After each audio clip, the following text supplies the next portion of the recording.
시위를 시작할 때 목적이 있었어요.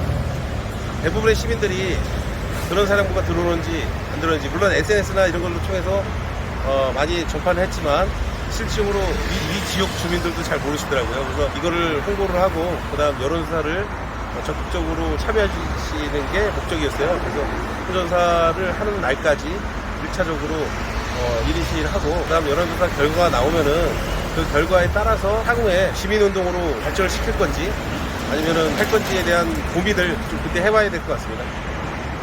다음 주 초에 나오나? 이번 주 말에 나오나? 이게 저희가 이제 처음에 예상할 때는 한 일주일 정도 걸릴 줄 알았어요. 왜냐면은 사실은 이쪽 가중치를 서울과 선단동, 포천동으로 가중치를 좀 많이 두고, 왜냐면 인근 지역이기 때문에 그쪽으로 많이 돌고 여론조사를 하려고 했는데 일부 의원님들이 포천시 전체를 대상으로 해야 된다. 네.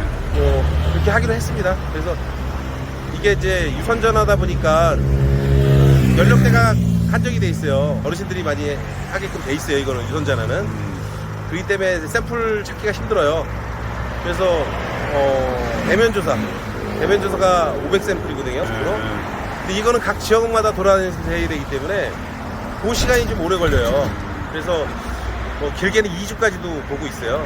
제 예상으로는 다음 주 수요일 정도까지는 하지 않을까, 그렇게 예상하고 있습니다. 그 유선만 발표하지 않고 대면 조사까지 합쳐서 왜냐면 발표를 해야 이제 되니까. 연령대 샘플이 안 나와요. 또 지역 샘플이 유선전화다 보니까 이제 우리가 핸드폰이라든지 이제 무선전화로 했으면은 그 샘플이 충분히 나올 텐데, 이게 정치 여론조사가 아니라 현안 여론조사이기 때문에 개인정보법 때문에 이게 무선이 안 돼요. 그래서 할 수 있는 게 한계가 있어요. 그래서 어느 정도는 제가 보기에는 정확한 지역의 어떤 현안에 대한 반영이 잘 안 될 수도 있다.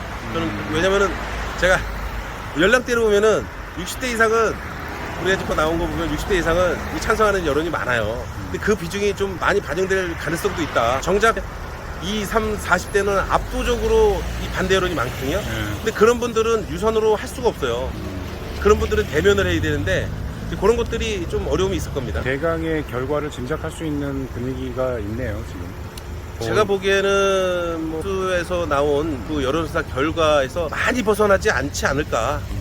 그리고 이제 거기서는 이제 모른다는 답변이 있었지만 이거는 찬성이냐 반대냐로 나눠지기 때문에 거기서 한 5% 정도, 그 수치에서 5% 정도 내외 정도 차이가 나지 않을까. 플러스 마이너스. 네, 플러스 마이너스. 그 정도 수준일 겁니다. 주민들의 반대 의견이 압도적으로 나온다고 해도, 그 결과치가 나온다고 해도 지금 할 수 있는 행위들이 있어요. 이제 없습니다. 이게 사실은 안타까운 부분이에요. 국가안보로 대통령령으로 정한 법령에 의해서 들어올 수밖에 없는 그런 현실인데, 이거를 과연 주민 여론이 반대라고 해서 이걸 백지화시킬 수 있냐? 희망적이진 않죠.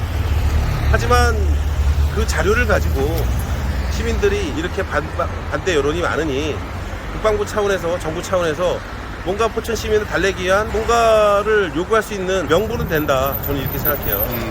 명분으로서 작용할 수 있다. 그렇죠. 명분으로서 충분히 국방부의 정부 측에 요구할 수 있고, 사실 찬성 여론이 많다 그러면 국방부에 뭘 요구합니까? 그렇죠. 시민들이 찬성하는데.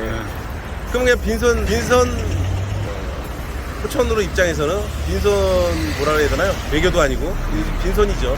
그런 부분은 포천시를 위해서는 손해다.